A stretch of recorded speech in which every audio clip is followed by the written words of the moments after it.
أعوذ بالله من الشيطان الرجيم. بسم الله الرحمن الرحيم.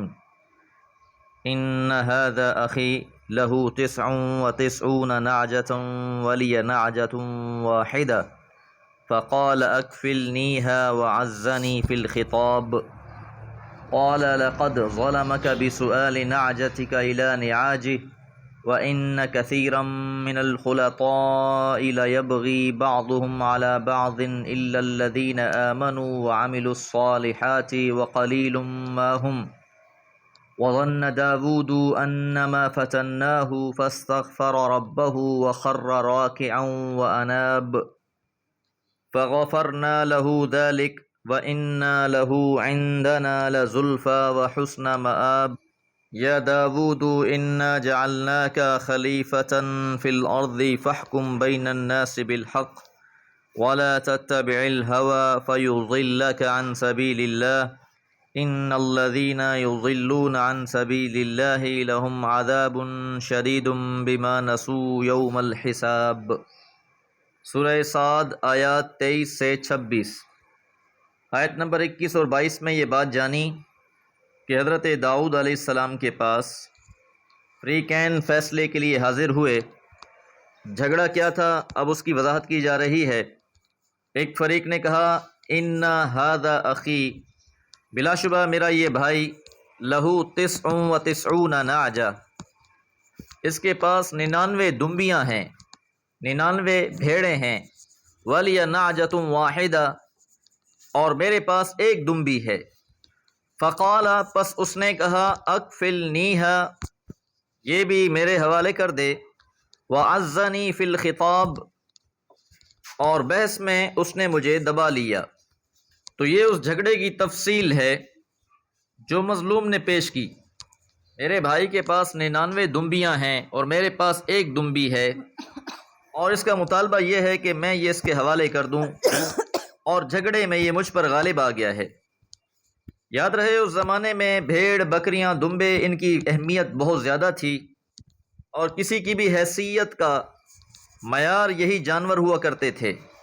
تو جب حضرت داؤد علیہ السلام کے سامنے یہ بات رکھی گئی، قال، تو آپ نے فرمایا لقد ظلمک، تحقیق تجھ پر ظلم کیا ہے، بسؤال نعجتک، تیری دمبی کا مطالبہ کر کے، الی نعاجہ، اپنی دمبیوں کے ساتھ ملانے کے لیے. یعنی اس نے جو تمہاری دمبی کو اپنی دمبیوں سے ملانے کا مطالبہ کیا ہے، یہ ایک ظالمانہ مطالبہ ہے. وَإِنَّ، اور بلا شبہ، کثیرم، بہت سے، من الخلطاء، شریک کرنے والے، لیبغی بعضهم علی بعض، ایک دوسرے پر زیادتی کرتے ہیں. تو حضرت داؤد علیہ السلام نے جب ان کی یہ روداد سنی تو اپنا یہ فیصلہ بیان فرمایا کہ تم سے یہ جو ایک دمبی کا مطالبہ کیا گیا ہے، یہ اس کی طرف سے زیادتی ہے. اور اکثر شرکائے معاملہ اپنے 99 کو 100 بنانے کی فکر میں ایک دوسرے کے ساتھ زیادتیاں کرتے رہتے ہیں. الا الذین آمنوا، سوائے ان لوگوں کے جو ایمان لائے، وعملوا الصالحات، اور جنہوں نے نیک عمل کیے. کہ ایسے لوگ جو ایمان لانے والے ہیں، عمل صالح کرنے والے ہیں، ان کو استثناء حاصل ہے. وقلیل ما ہم، اور وہ تھوڑے ہی ہوتے ہیں. حضرت داؤد علیہ السلام نے یہ فیصلہ فرما دیا. وظن داود، اور داؤد علیہ السلام نے یہ گمان کیا، انما فتناہ، کہ بلا شبہ ہم نے اس کا امتحان لیا ہے.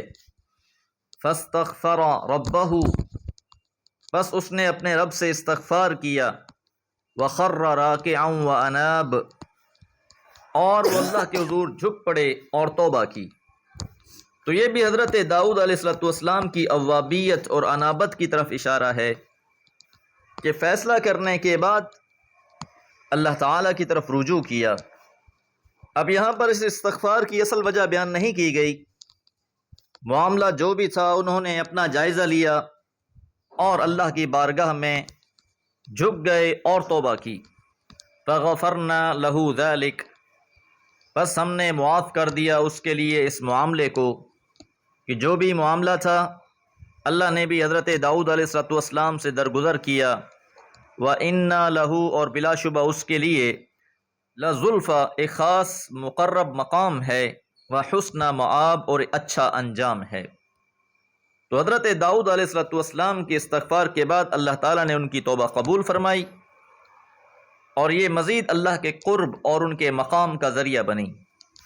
یا داود، اے داؤد علیہ السلام، انا جعلناک، بلا شبہ ہم نے بنا دیا ہے تجھ کو، خلیفتاً فی الارض، زمین میں خلیفہ۔